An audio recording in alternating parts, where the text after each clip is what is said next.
Hollywood responded the way it always does when something unthinkable happens. With silence first. Then tributes. Then carefully worded condolences. Then lawyers. After the sudden deaths of a legendary filmmaker and his wife, the industry searched for explanations that wouldn't disturb the image it had protected for decades. Headlines spoke of tragedy. Friends spoke of stress. Insiders spoke in half sentences. But one woman already knew the truth. She wasn't a journalist. She wasn't a publicist. She wasn't even supposed to speak. She was a former co-star. A confidant. A witness to the private life that never made it on screen. And when she finally stepped forward, she didn't bring notes. She didn't bring a statement. She brought guilt. When a reporter casually asked how she was coping, she froze. Her voice dropped to a whisper. You don't know what he was living through. Then she looked up and said the words that shattered the official narrative. We failed him. Her bond with him stretched back more than 50 years. They spoke several times a week, sometimes late at night, sometimes in silence. In his final months, the calls changed. He would dial after midnight. Let it ring once or twice. Then hang up. When she finally confronted him, he snapped, I can't talk long. He listens. Then the line went dead. 3 weeks before his death, they met for lunch in Santa Monica. He arrived early. Sat in a corner. Refused to sit with his back to the room. When his phone buzzed, he flinched so hard he knocked over his water glass. She joked, trying to break the tension. Who's got you this scared? He leaned in and whispered, if I say it out loud, it becomes real. Then he added something she would never forget. Promise me. If something happens, you'll tell the truth. She promised. And that promise is why this story exists. She said the house changed before he did. The property had once been alive. Loud dinners that stretched past midnight. Political debates that spilled from the dining room into the backyard.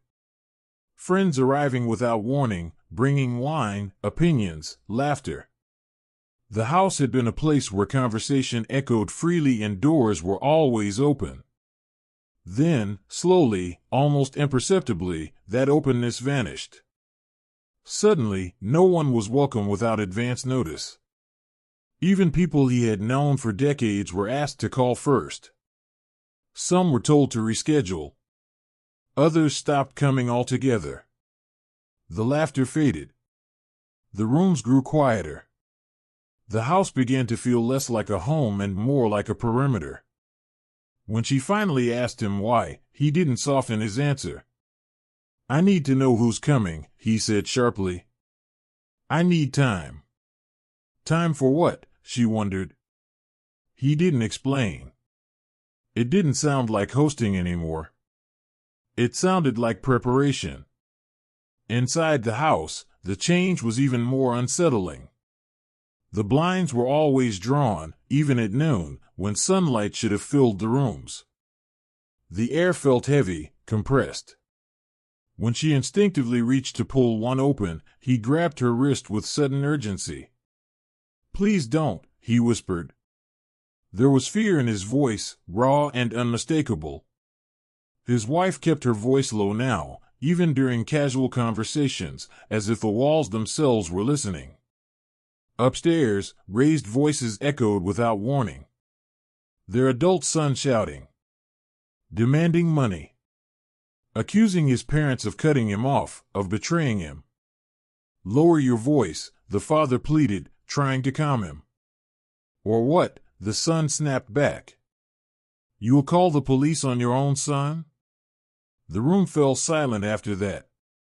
No one answered. Then came the physical signs. Long-sleeved shirts worn in August heat. Smiles that appeared on cue and vanished just as quickly. Bruises hidden beneath a wristwatch, half covered, half forgotten. Stairs, he said too quickly when asked. I'm clumsy now. His hands were shaking as he spoke. Later, his wife admitted something that chilled her. She had started locking her bedroom door at night. I hate that sound, she said quietly. Footsteps in the hallway. What once symbolized success, privacy, security, distance, had become confinement. The gates no longer kept danger out. They kept fear sealed inside. Then came the moment that changed the scale of everything.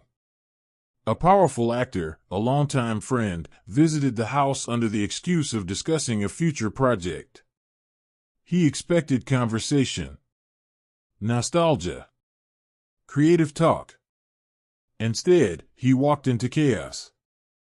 Raised voices echoed through the hallway. Tears. Tension thick enough to feel. The son paced back and forth, agitated, demanding access to money that had been locked away, his anger rising with every step. When he lunged forward, the visitor stepped between them without thinking. You don't get to control me anymore, the son hissed, his voice flat and cold. The room froze. Later, away from the house, the visitor didn't soften his words. He pulled the father aside and spoke plainly. You are in danger here, he said. This isn't manageable anymore. He offered a solution few could refuse. A secured rehabilitation facility overseas. Fully supervised. Fully private. No publicity. No exposure. He would handle everything. The father listened. Then shook his head. If I force him, he said quietly, I lose him forever. Love was still negotiating with fear. Below is an expanded and deepened version of your segment, written in the same dramatic, restrained tone, with added detail, pacing, and emotional weight for a longer AI voice delivery. Nothing important is removed or contradicted. This simply stretches the moment so it breathes and lands harder. In the weeks that followed, the messages changed. They grew shorter, colder, less certain. Hope was no longer confident. It was bargaining with reality. We're managing. It's calmer now. He promised me. Each message sounded like reassurance, but read more like a plea. As if saying the words often enough might make them true. As if calm could be negotiated into permanence. On the final night, no police were called. Instead, a private security firm was contacted. Someone to help settle things. Someone to keep the peace. The situation was carefully downplayed. The language was deliberate. Fear was never spoken aloud. Danger was never named. She believes that choice sealed the outcome. Even in that moment, she said, he was still protecting someone else. He was trying to protect his son from consequences, she said, her voice breaking as she spoke the words. After the deaths, investigators began noticing patterns, details that had existed for years but had never been connected. Emergency room visits repeatedly logged as accidents. Financial movements that made no sense on paper. Doctors who treated injuries without asking how they happened and without pushing for answers. Silence stacked on silence until the truth became untouchable. She revealed that many people had known something was wrong. Not vaguely. Not abstractly. They knew enough to worry. Agents noticed sudden cancellations. Lawyers saw unusual requests.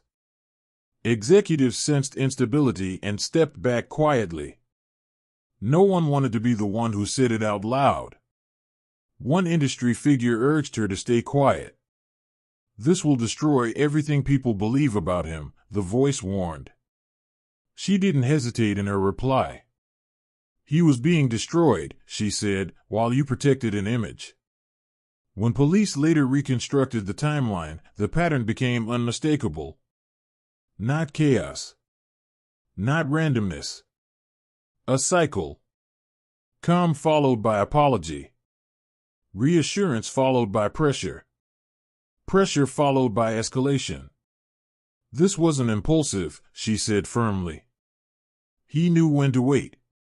She rejected every attempt to soften the language, to reframe the events as misunderstanding or tragedy. If he were a woman, she said, we wouldn't hesitate to name this. By speaking, she didn't rewrite a legacy. She clarified it. His final act wasn't weakness. It was love pushed beyond reason. He didn't die as a symbol. He didn't die as a public figure. He died as a human being. And the question that remains is the one Hollywood still avoids, the one that lingers long after the cameras stop rolling. How many warnings does love ignore before it becomes fatal?